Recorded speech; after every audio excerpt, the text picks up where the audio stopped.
кел ата отур деп сүйлөп буттарын жуйын десең жок атаң өткөн. Ата энебизди көзү тирүүсүндө сыйлабасак эртең алар өткөндөн кийин кеч болуп калат дейт. Ата энеңин жытын сагынасың дейт. Ата энең шунчалык табылгыс бир байлык болот экен дейт да. Сен ата энең тирүүсүндө сыйлабасаң эртең өткөндөн кийин ушунчалык боздоо ыйласаң да мүрзөсүнө барып ата туруң мага батаңызды бериң ата. Ата келиң мага кызым деп айтың деп айтсаңыз дейт. Шунчалык кыйын нерсе дейт. Ал нерсе кайталанбайт дейт да. Кызым деп айткан сөзүнө зар болот экен. Чындыгында мен муну башыман өткөрдүм. Ошон үчүн сиздер бейишке киремен Аллахтын ыраазысын табам десеңиздер, алгач рет айтамакмын. Эки болгон бейишиңизди эч качан жаппаңыз эшиктерин. Ата энеңизден кечирим сураңыз, алардын ыраазылыгын тапканга аракет кылыңыз.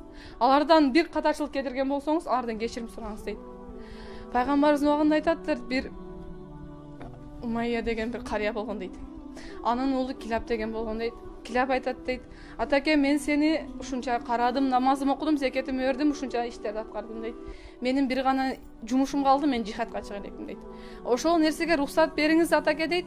Мен ошол ишти аткарайын дегенде атасы рухсат берет.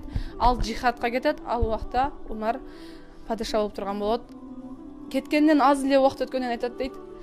Атасы Умарга ыйлап барат дейт. Мен уулумду сагындым, кайтарып бер, мен уулуму кайтып келсин жихадтен деп айтканда, Умар жөнөтөт дейт. Тезинен алып келсин, Килап келсин бул жака деп айтканда айтат дейт. Сен ата энеңе ушунчалык ыйлап боздогончолук атаңа кандай кызмат кыласың дейт. Айтканда айтат, мен атама дейт, эч кимге тамак ичирбестен, балдарыма да, аялыма да тамак бербестен мурун дейт, төөнүн сүтүн муздак суу менен жууп дейт, аны атама берем дейт. Атамдын курсагы тоюп, ал өзүнө келгенде гана анан балдарыма, аялдарыма берем дейт. Мен ошол ишти күн сайын аткарам дейт. Ошондо айтат, Умар айтат дейт, сен ушул кылган ишиң дейт, сахабаларга дагы үлгү болсун дейт, мага да үлгү болсун, биздин көзүбүзчө аткар ушуну дейт. Айтканда айтат дейт, макул деп айтат дейт, төөнү алып келтирип садырат дейт. Атасы, келиңиз ушул сүттү ичип алыңыз дегенде айтат, жок, мага сүттүн кереги жок, мага уулум Килапчы табып кел дейт. Мага уулум Килапчы табып бер дейт. Мен мага андан башка арманым жок дегенде, сиз сүттү ичиңиз дегенде, бисмилла деп сүттү ууртаганда дейт, баласынын колунун жытын сесет дейт да. Балам ушул сүттү сабыптыр, менин уулум Килап келиптир деп ошол жерде ыйлайт дейт. Ыйлаган айтат дейт, чакыргыла дейт, киргенде экөө ушунчалык ата мен келдим ыйлабаңыз дейт. Ошентип айтканда сахабалардын баары ыйлайт дейт, падыша дагы ыйлайт, сенин жихрадың дейт, ушул атаңдын таманын астында дейт. Атаңы сыйла, өмүр бою сыйла, сенин ушул жихрадың дейт да.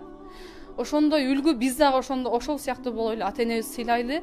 Биздин бейишибиз дагы, тозогубуз дагы ата эне. Ал эшикти кишинин эртиш дагы, бул чоңойтуш дагы биздин колубузда.